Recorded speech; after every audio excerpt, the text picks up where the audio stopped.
Hello guys, welcome back onto the channel. Today's daily race is gonna take place at Brands Hatch Grand Prix circuit in Group 4 car class. I'm gonna be driving them again because I was curious as to whether or not Polyphony Digital had actually nerfed the car. In case you didn't know about that, the Megane used to be one of the most OP cars in the game before the update that they released in December.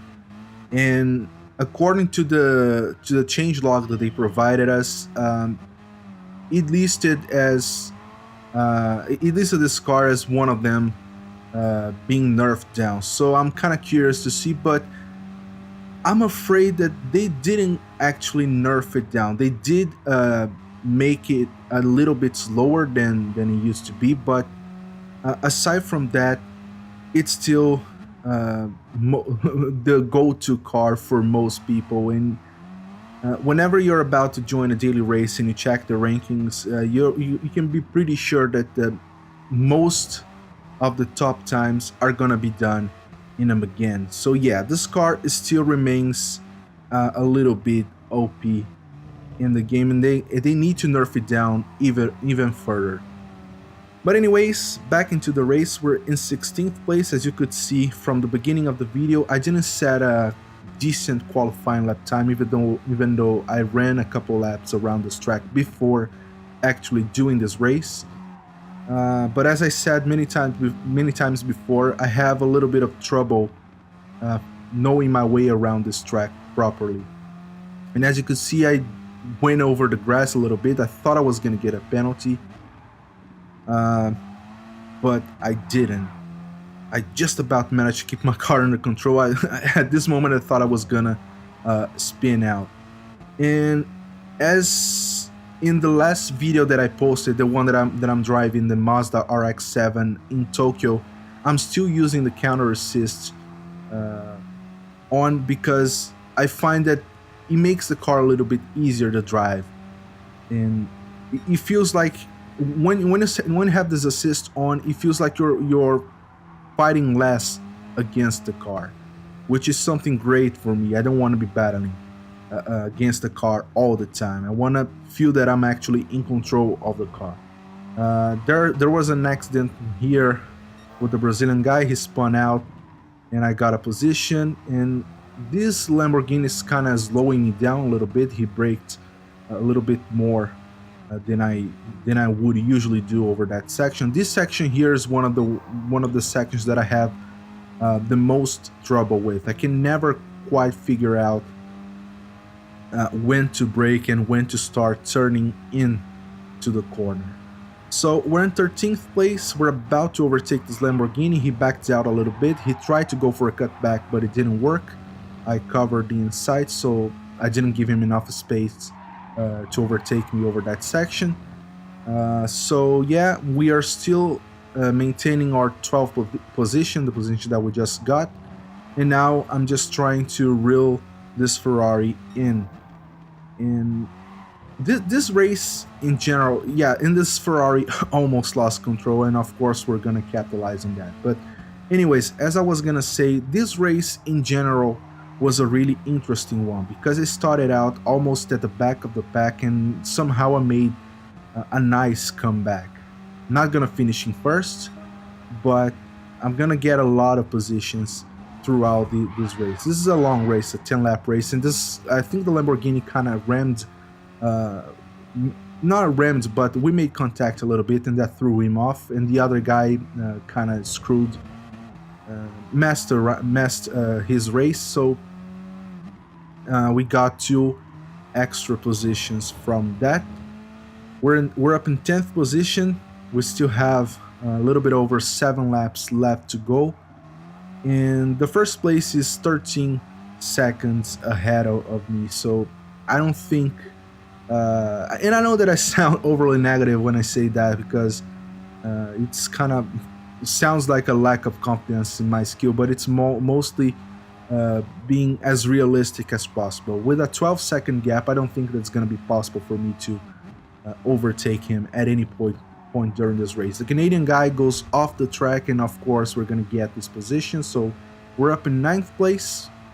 which is great. I really didn't expect to gain this many positions in the third lap already, because I thought I was going to be stuck at the back of the pack throughout the entire race, because that's pretty much what usually happens in Gran Turismo races.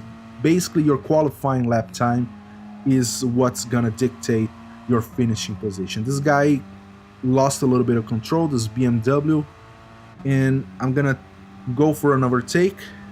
Pretty easy one, to be honest. I'm still trying to figure out where to brake over this section, even with the distance markers, the new ones that they added in the latest update. And I still don't know my way around that corner. And this guy is trying to go for an overtake. He's gonna try to recover his position. And I just managed to keep him at bay and keep my position. We're in 8th place in the 4th lap out of 10. And the first place is actually gaining on me, which means I'm slower than I probably should be over this race. And I'm trying to reel the 7th place in. I don't know which car he's driving, that green one ahead of us. I can't tell which car that is, but I'm more concerned about the car behind me, because he was keeping fairly close to me and keeping up the pace, and he still is. He's actually gaining on me quite a bit over this section. So even though this car is still an OP car, it needs to be in the right hands so that you can get the fastest laps. If you put in someone like me, if you put it in the hands of someone like me, you're not gonna be able to drive fast. So I guess there is that misconception that people have in racing games, where they think that a fast car is gonna win them races, and that's not the case. You need to be good. You need to know what you're doing with the car, otherwise the car is gonna work just as any other car. It's not gonna win you races just because you're driving a fast one. And I guess this video only goes to show what I'm trying to say.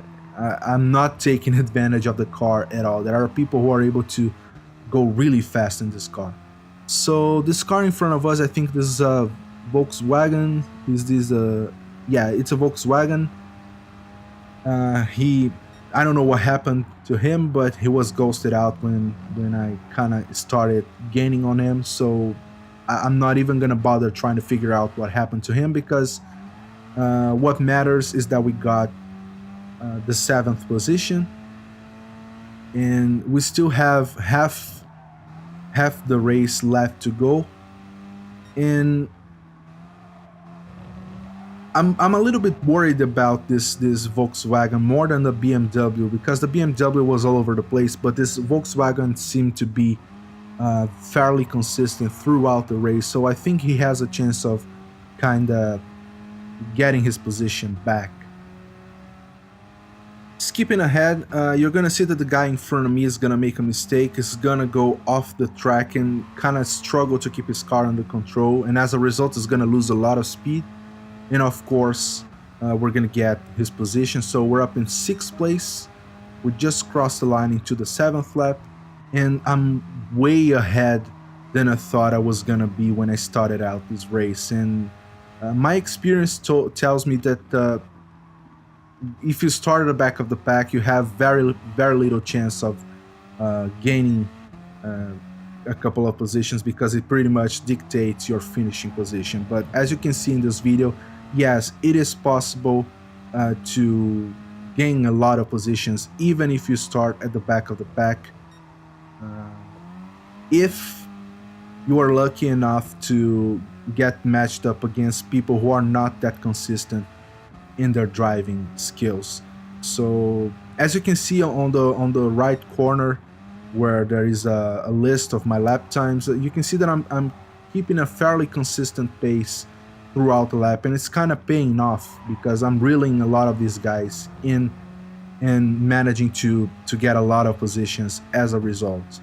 And as you can see, I'm starting to gain on this car in front of me. I think this is another one of those Volkswagen. This looks like looks like a Golf GTI. Uh, I can tell for sure if that's an actual Golf GTI. But yeah, looks like he is starting to pull away. Just as I said, I was starting to gain on him.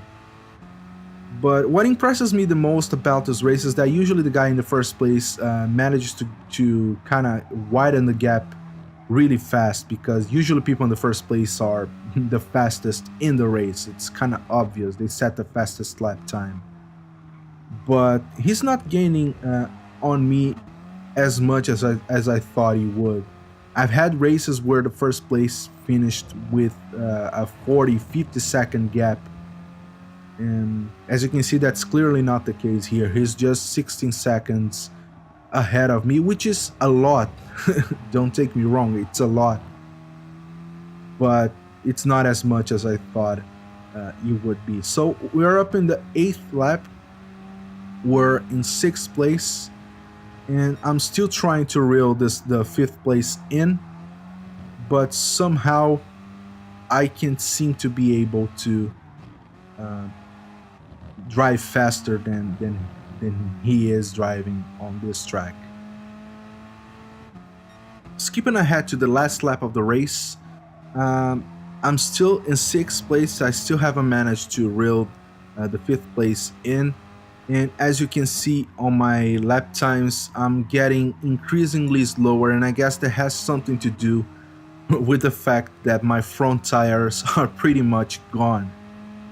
As you can see, they are halfway through red, and it slows you down quite a bit because you need to be more careful around the corners. You can't push as hard as when you're driving on a brand new set of tires. So it kind of changes the way that you drive around the track. And I guess this is one of the coolest things about these longer races in Gran Turismo Sport, is that you have to think about the way that you drive over the first half of the track, because that's gonna pretty much dictate your second half of the race's strategy. And as you can see, this is probably gonna be a 6th place finish, unless the guy in front of me has incurred a penalty that he hasn't run out yet. Let's see once we cross the finish line. So yeah, he did a clean race. I think, yeah, the first 6 places in this race, including myself, were all clean. So yeah, he didn't incur a penalty. So that's gonna be a 6th place finish, and I'm not gonna complain about that, because that's actually very good, especially when you consider that I started out really far into the back of the pack. So that's a good result. I'm really proud of how many positions I managed to gain throughout the race. And that was a really fun race in general. I kind of enjoyed these races way more than the ones that I actually win, because as I said before, it feels like I'm actually working towards a goal rather than just driving by myself, leading the pack. But anyways guys, I hope you enjoyed the video. If you did like the video, hit the like button, subscribe to the channel for more GT Sport content, share the video with your friends and on your social media. Helps me out a lot, and I really appreciate the help. And I hope to see you guys on the next one. Bye.